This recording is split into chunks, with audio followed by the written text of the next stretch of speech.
নমস্কার সবাইকে আমার রান্নার কি ছোট্ট চ্যানেলে স্বাগত। আজ আমি চাল কুমড়োর ছেচকি রান্না করেছি।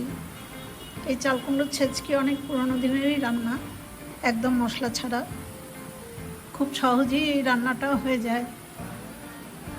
আপনারা এইভাবে রান্নাটা করে গরম ভাতে খেয়ে দেখুন, খুব ভালো লাগবে। এখন আমি আপনাদের দেখাবো কি করে আমি রান্নাটা করলাম।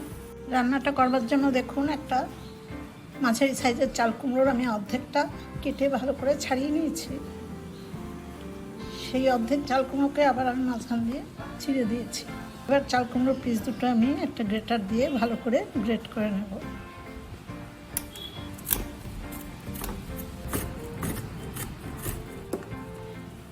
চাল কুমড়োটা পুরোটা গ্রেট করা হয়ে গেছে। চাল কুমড়োটা বেশ কচি ছিল, সেই জন্য এর আর বীজ ফেলার দরকার হলো না। এবার রান্নাটা শুরু করব। গ্যাসের উপরে মিডিয়াম ফ্লেমে একটা কড়াই বসিয়ে দিয়ে তাতে আমি 2 চামচ সর্ষের তেল দিয়েছি। রান্নাটা সর্ষের তেলেই ভালো লাগবে।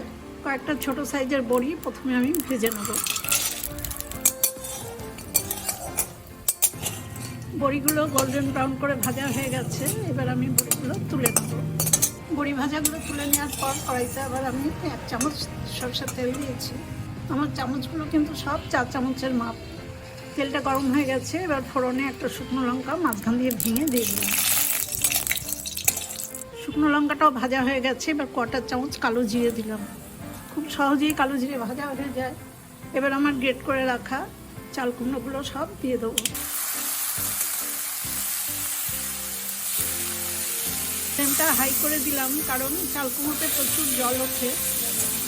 বেশিক্ষণ চাল কুমড়ো সেদ্ধ করলে কিন্তু টক হয়ে যায়। 3টে চিড়ে রাখা কাঁচা লঙ্কা দিলাম।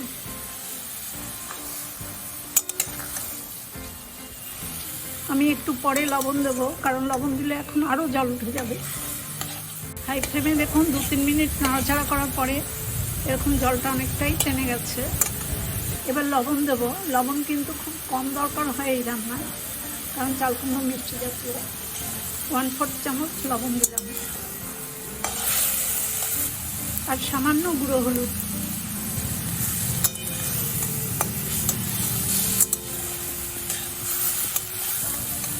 এই রান্নাটাতে কিন্তু কোনো মশলাই দরকার হয় না। চাল কুমড়ো ছেচকি এরকম মশলা ছাড়া খেতে ভালো লাগে। এবার হলুদ আর লবণটা খুব ভালো করে মিশিয়ে দেবো। এবার বড়ি ভাজাগুলো দিয়ে দিলাম।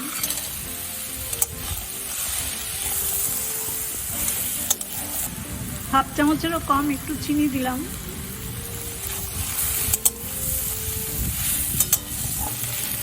রান্নাটা প্রায় হয়ে গেছে। সব কিছু আমি একটু ভাজা ভাজা করে নিলাম। সব শেষে আমি একটু ধনেপাতা কুচি দিয়ে দেবো। ধনেপাতা খুব ভালো করে মিশিয়ে দিয়েছি। আমার রান্না পুরো হয়ে গেছে।